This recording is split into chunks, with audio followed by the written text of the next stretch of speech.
బెజవాడ స్వరాజ్య మైదానంలోని రైతు బజారుకు వెళితే నిలువు దోపిడీకి గురి కావాల్సి వస్తుందని వినియోగదారులు గగ్గోలు పెడుతున్నారు. బోర్డు మీద రేటుకు రైతుల ముసుగులో ఉంటూ కూరగాయలు అమ్ముతున్న వారి రేట్లకు చాలా వ్యత్యాసం ఉంటుందని ఆవేదన వ్యక్తం చేస్తున్నారు.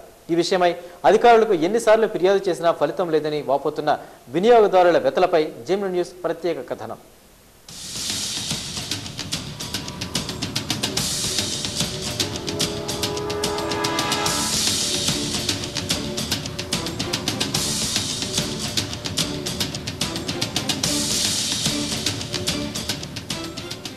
రైతులకు వినియోగదారులకు మేలు జరిగేందుకు ఏర్పాటు చేసిన రైతు బజార్ వ్యవస్థ ఇప్పుడు ఆ ఇద్దరిని నిలువు దోపిడీ చేస్తుంది. రైతు ముసుగులో దళారులు పలుకుబడితో రైతు బజార్లో తిష్ట వేశారు. రైతు బజార్లో అధికారులు నిర్ణయించిన ధరల ప్రకారం విక్రయాలు చేయాలి. ఆ ధరలను ప్రతి దుకాణం ముందర బోర్డులో అధికారులు రాయాలి. అయితే విజయవాడ స్వరాజ్య మైదానంలోని రైతు బజార్లో ఈ వ్యవహారం కేవలం నామమాత్రంగానే సాగుతుంది. బోర్డు పైన ధర చెరిపివేసి దళారులు తమకు నచ్చిన ధరలు రాసుకుంటున్నారు. ఒక దుకాణానికి మరో దుకాణానికి రేట్లు మారిపోతున్నాయని, ఇది ఎలా సాధ్యమని వినియోగదారులు ఆగ్రహం వ్యక్తం చేస్తున్నారు. విజయవాడ రైతు బజార్లో ఈ మా బోర్డు రేటు ప్రకారం అమ్మకుండా అన్ని రేట్లు ఎక్కువగా అమ్ముతున్నారు. రైతు బజారు అగ్రికల్చర్ వాళ్ళు దాన్ని కంట్రోల్ చేసి ఎంతకు అమ్ముతున్నారో వాళ్ళు చూసి మాకు వినియోగదారులకి సరైన రేట్లకి అమ్మవాళ్ళకి కోరుతున్నాం. బాగా రష్గా ఉన్నప్పుడు ఈ కొట్లన్నీ మరీ దారి కూడా లేకుండా ఇబ్బందిగా ఉంది.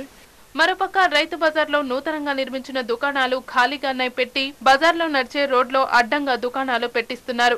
దీంతో ఆదివారాలు, పండగ రోజుల్లో రైతు బజార్కు వస్తే ఇసుకేస్తే రాలనంతగా పరిస్థితి ఉంటుంది. ఇందుకు పూర్తిగా అధికారుల నిర్లక్ష్యమేనని వినియోగదారులు ఆగ్రహం వ్యక్తం చేస్తున్నారు. ఇక్కడ విజయవాడ మార్కెట్లో మేము ప్రతి ఆదివారం వస్తున్నామండి. అయితే ఇక్కడ ఏమవుతుందంటే ఈ యొక్క పాదచారులు నడిచే దారిలో ఇన్కన్వీనియన్స్ చేస్తున్నారు. వీటి మీద మొత్తం అడ్డంగా స్టాల్స్ కనుక పెట్టినా కానీ ఈ యొక్క మెయింటెనెన్స్ సరిగ్గా లేదని, తర్వాత ఈ యొక్క పర్చేజింగ్ ఎవరైతే చేయడానికి వచ్చారో వాళ్ళకి చాలా ఇన్కన్వీనియన్స్, తర్వాత రేట్స్ కూడా కొంచెం ఇంచుమించుగా ఒక దగ్గర ఒక రేటు, ఒక దగ్గర ఒక రేటు, మార్కెట్లో ఉన్న ధరల పట్టిక ప్రకారం కూడా రేట్స్ లేవని మేము ఈ యొక్క టీవీ ద్వారా తెలియజేస్తున్నాం. అయితే రైతు బజార్ అధికారులు మాత్రం అటువంటిదేమీ లేదంటూ బుకాయిస్తున్నారు. షెడ్ల నిర్మాణం విషయంలో కొంత సమస్యలు ఉన్నాయని, అవి పరిష్కారమైన తర్వాత ప్లాట్ఫామ్ మీద ఉన్న వారిని అక్కడికి తరలిస్తారని తెలిపారు. మనకి ఇంకా కొన్ని షెడ్లు శాంక్షన్ అయినా కానీ కన్స్ట్రక్షన్ కావలేదు. అవి అయితే కొంతవరకు స్టాల్స్లోకి వెళ్ళే అవకాశం ఉంది. ఇంకా కొన్ని కన్స్ట్రక్షన్ స్టాల్స్లో కూడా ఎలక్ట్రిసిటీ ప్రొవైడ్ చేయకపోవడం వల్ల అక్కడ 10 స్టాల్స్ ఖాళీగా ఉంటున్నాయి. వాటిని కూడా ఎలక్ట్రిఫికేషన్ పెట్టి త్వరలో ఈ క్యాలిఫ్లవర్స్ రైతులకి వాళ్ళకి ఇవ్వాలని చెప్పి. ఇకనైనా దళారుల ఆట కట్టించి రైతులకు న్యాయం చేయాలని వినియోగదారులు కోరుతున్నారు.